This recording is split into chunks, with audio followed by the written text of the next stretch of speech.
हम ही को कातिल कहेगी दुनिया, हमारा ही कत्लेआम होगा। हम ही कुएं खोदते फिरेंगे, हम ही पे पानी हराम होगा।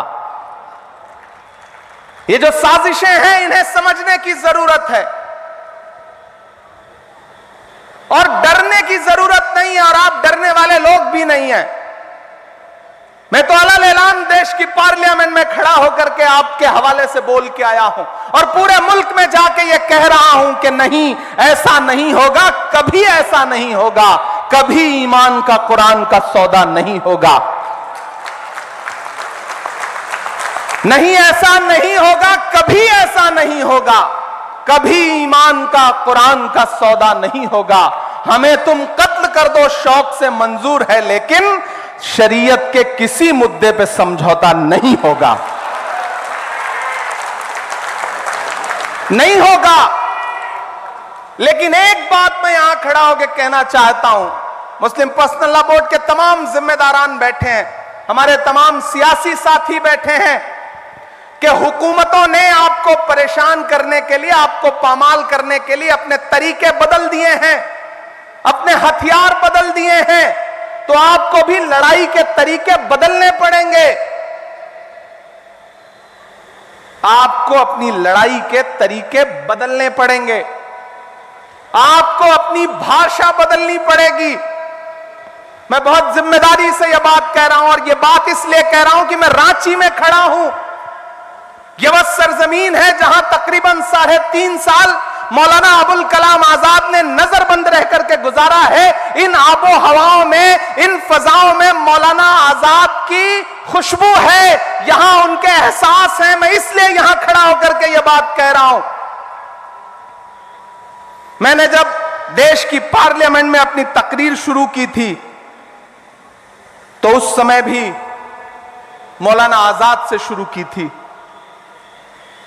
मैंने कहा था कि 1947 में जामा मस्जिद की सीढ़ियों पे खड़े होकर के जब मौलाना आजाद ने तकरीर की थी और ये कहा था कि कहां जा रहे हो, ये है तुम्हारा मुल्क, यहां तुम्हारे आबाओ अजदाद की कब्रें हैं, तो लोगों ने अपने सरों की गठरियां उतार के रख दी थी। और आज उसी जामा मस्जिद की सीढ़ियों के पास सोए हुए मौलाना आजाद को फिर से सदा देनी पड़ेगी कि यह मेरी कब्र है, यह सरकार की जागीर नहीं है। यह सरकार जो आपकी इबादत गाहों को, आपके कब्रिस्तानों को अपनी जागीर बना लेना चाहती है, दरअसल मुखालफत उस सोच के खिलाफ है। वो जो अमेंडमेंट लेके आए हैं उसमें कुछ अमेंडमेंट इतने खतरनाक हैं कि अगर वो जमीन पर उतर गए और लागू हो गए तो हर शहर में, हर जगह ये सरकार एक अलग तरीके की फिरका परस्ती फैलाना चाहती है। हम लोग उसके खिलाफ पार्लियामेंट में भी लड़ रहे थे, सुप्रीम कोर्ट में भी लड़ रहे हैं। हमारे कई साथी हैं जिन्होंने अपने अपने तौर पे खुद से पिटीशन फाइल किया है। मैं भी पार्लियामेंट में लड़ने के बाद सुप्रीम कोर्ट में भी इस मुद्दे पे लड़ रहा हूं, और हमें सुप्रीम कोर्ट से बहुत उम्मीदें हैं कि वो आईन का पास जरूर रखेंगे। लेकिन हर लड़ाई सिर्फ पार्लियामेंट और न्यायालयों तक ही नहीं लड़ी जाती। और मैंने तो पार्लियामेंट में भी छाती ठोक के यह बात कही थी कि आज जो आप कृषि कानून, आज जो आप ये वक्फ का कानून लेकर के आए हैं, इसी ठसक और इसी जिद के साथ आप देश की पार्लियामेंट में सीए का कानून भी लाए थे, और आपने यह कहा था कि हम दूसरे मुल्कों में बसने वाले हिंदू भाइयों को हिंदुस्तान में ला करके उनको नागरिकता देंगे, उनको सिटीजनशिप देंगे। लेकिन मैंने उनकी पोल खोलते हुए यह बात कही थी कि पिछले 10 साल में 2000 हिंदू भाई भी आपसे नागरिकता मांगने के लिए नहीं आए।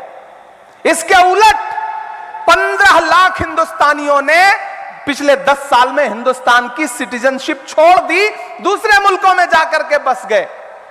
यह अंजाम हुआ है उस कानून का। ऐसे ही कृषि कानून लेकर के आए थे, उसके फायदे गिनवाए थे पूरे मुल्क को उन्होंने। लेकिन आपको याद होगा, मैं सलाम करूंगा अपने देश के किसानों को कि उन्होंने दिल्ली की सरहद पर आकर के अपने तंबू गाड़ दिए।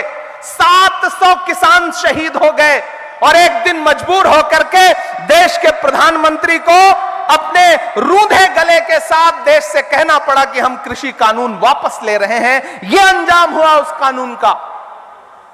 तो आप ये मत समझिए कि देश की पार्लियामेंट में कानून उन्होंने पास कर दिया तो अब आप खामोश होकर बैठ जाएंगे। नहीं, देश का आईन आपको ताकत देता है, आपको इजाजत देता है और आपसे कहता है कि अगर कोई कानून अवाम के खिलाफ है तो उस पर बात होनी चाहिए, एहतजाज होना चाहिए। और मुझे खुशी है कि पूरे मुल्क का मुसलमान एहतजाज कर रहा है और यह कह रहा है कि हम इस लड़ाई को छोड़ेंगे नहीं, इस लड़ाई को लड़ते रहेंगे। क्योंकि हम करें बात दलीलों से तो रद्द होती है, हम करें बात दलीलों से तो रद्द होती है। उनके होठों की खामोशी भी सनद होती है। कुछ न कहने से भी छिन जाता है एजाज़े सुखन, जुल्म सहने से भी जालिम की मदद होती है। यह जुल्म सहना नहीं है, इसके खिलाफ आवाज उठानी है। क्योंकि इसी जमीन में जो खुददारी बोई है मौलाना अबुल कलाम आजाद ने, मैं आज रास्ते में आ रहा था तो मैं दिल्ली के जामा मस्जिद में 1947 में उनका दिया गया भाषण, उनकी तकरीर पढ़ रहा था। तो मुझे लगा कि जब मैं वहां खड़ा होऊंगा तो मैं दोनों को कैसे एक दूसरे से कनेक्ट करूं। 1947 में दिल्ली की जामा मस्जिद की सीढ़ियों पे मौलाना आजाद की तकरीर, और 3.5 साल यहां नजरबंद रहते हुए उन्होंने जो सोचा, जो लिखा, शायद दोनों बहुत एक दूसरे से कनेक्ट करते हैं। और आज तो बारिश भी हुई है। उन्होंने उस वक्त कहा था तकरीर करते हुए कि अजीजों, अपने दिलों को मजबूत बनाओ, अपने दिलों को मजबूत बनाओ और अपने दिमागों में सोचने की आदत डालो। फिर देखो ये फैसले तुम्हारे लिए कितने फायदेमंद होंगे। ये देखो मस्जिद के मिनारे तुमसे उचक उचक कर सवाल कर रहे हैं कि तुमने अपने तारीख के सफात को कहां गुम कर दिया है। अभी कल की ही बात है कि यही जमुना के किनारे तुम्हारे काफिलों ने वजू किया था और आज तुम हो कि यहां रहते हुए खौफ महसूस करते हो। अजीजों, अपने अंदर एक बुनियादी तब्दीली पैदा करो। तुम्हारा खौफ बेजा है। मुसलमान और बुजदिली एक जगह जमा नहीं हो सकता। सच्चे मुसलमान को कोई ताकत हिला नहीं सकती है, न कोई खौफ डरा सकता है। चंद इंसानी चेहरों के गायब हो जाने से डरो मत। अजीजों, तब्दीलियों के साथ चलो। यह ना कहो कि इसके लिए तैयार नहीं थे, बल्कि तैयार हो जाओ। सितारे टूट गए हैं लेकिन सूरज तो चमक रहा है, उससे किरण मांग लो और उन अंधेरी राहों में बिछा दो जहां उजालों की सख्त जरूरत है। मैं तुम्हें यह नहीं कहता कि तुम हाकिमाना इक्तिदार के मदरसे से वफादारी का सर्टिफिकेट हासिल करो। मैं कहता हूं कि जो उजले नक्शो निगार तुम्हें इस हिंदुस्तान में माजी की यादगार के तौर पर नजर आ रहे हैं, उन्हें तुम्हारा ही काफिला लाया था। उन्हें भुलाओ नहीं, उन्हें छोड़ो नहीं, उनके वारिस बनकर रहो। समझ लो, तुम भागने के लिए तैयार नहीं तो फिर कोई ताकत तुम्हें नहीं भगा सकती है। आओ अहद करो कि यह मुल्क हमारा है। आओ अहद करो कि यह मुल्क हमारा है। हम इसके लिए हैं और इसकी तकदीर के बुनियादी फैसले हमारी आवाज के बगैर अधूरे रहेंगे। आज जलजलों से डरते हो, कभी तुम खुद जलजला थे। आज अंधेरे से कांपते हो, क्या याद नहीं रहा कि तुम्हारा वजूद खुद में एक उजाला था। ये बादलों ने मैला पानी क्या बरसाया कि तुमने भीग जाने के डर से पायजामे ऊपर चढ़ा लिए। वो तुम्हारे ही इस्लाफ थे जो समुंदरों में उतर गए, पहाड़ों की छातियों को रौंद डाला।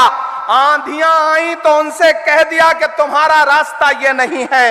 ये ईमान से भटकने की बात है कि शहंशाहों के गिरेबान से खेलने वाले आज खुद अपने गिरेबान से खेलने लगे हैं।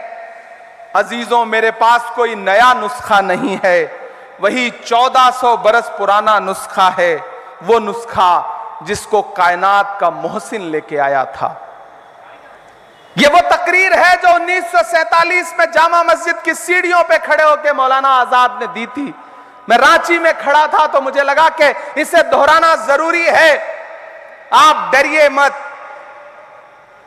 एक लड़ाई पार्लियामेंट में, एक लड़ाई अदालत में, तो एक लड़ाई जमीन पर। आपकी इबादत गाहों के खिलाफ, आपकी दर्सगाहों के खिलाफ, आपके कब्रिस्तानों के खिलाफ कोई हाथ बढ़ता है तो आगे बढ़कर के उस पंजे से पंजा लड़ाओ और कहो कि हम इसके मुहाफिज हैं। हम अपने पुरखों की, अपने अजदाद की दान की हुई जमीनें, वक्फ की हुई जमीनें लूटने नहीं देंगे। हुकूमत कह रही है कि वो पसमानदा के हुकूक के लिए इस वक्फ में अलग से प्राविधान करेगी। मैंने तो पार्लियामेंट में भी कहा था कि बुनकरों के उद्योग को बर्बाद करने वाली यह सरकार, चाहे वो मालेगांव हो, चाहे भिवंडी हो, चाहे इचलकरंजी हो, चाहे बनारस हो, चाहे मऊ हो, चाहे मुबारकपुर हो, चाहे रांची हो, पूरे मुल्क में जो बुनकरों के हाथ में कारोबार था कि अपने हाथों के हुनर से वो लोगों के जिस्मों के लिए लिबास बनाते थे, उस पूरे रोजगार को बर्बाद कर दिया गया। मैं तो नरेंद्र मोदी जी से कहना चाहता हूं कि ये बुनकर जो हैं, ये भी तो पसमानदा समाज से आते हैं। अगर आप पसमानदा समाज की भलाई चाहते हैं तो जो इनकी सब्सिडी थी उसको बहाल करिए। आप कहते हैं कि आप मुस्लिम बहनों के हुकूक के लिए कानून लेकर के आए हैं और वक्फ में आप मुस्लिम बहनों को हिस्सा देंगे। नरेंद्र मोदी जी, हमें गुजरात की बेटी बिल्किस याद है। जब आप दिल्ली के लाल किले पर खड़े होकर के 15 अगस्त को इस देश में महिला सशक्तिकरण पे भाषण दे रहे थे, तो उसके महज 2.5 घंटे के बाद आपके गृह राज्य गुजरात में न सिर्फ बिल्किस के बलात्कारी रिहा किए जा रहे थे, बल्कि उनको आपकी पार्टी के नेता मालाएं पहना के उनका इस्तकबाल कर रहे थे। और आप बात करते हैं मुस्लिम बहनों के हुकूक की। यह कहानी किसी और को सुनाइएगा नरेंद्र मोदी साहब। हम समझते हैं इस खेल को, हमारी नई नस्लें समझती हैं इस खेल को। यह लड़ाई जारी रहनी चाहिए। रांची वालों, एक बात याद रखना कि जब वक्त पे कोई लड़ाई लड़ी जाती है तो जीत उसमें यकीनन हमारी होती है। वक्त की अहमियत को समझना पड़ेगा। जो अखबार सुबह 5 रुपए का एक बिकता है, शाम होते होते वही 5 रुपए का 1 किलो मिलता है। वक्त की अहमियत को समझना पड़ेगा। खामोश मत होइएगा, डरिएगा मत, क्योंकि जब तक शेर अपनी कहानियां खुद लिखना नहीं सीखेंगे, तब तक अपनी कहानियों में शिकारी खुद को महान बताते रहेंगे।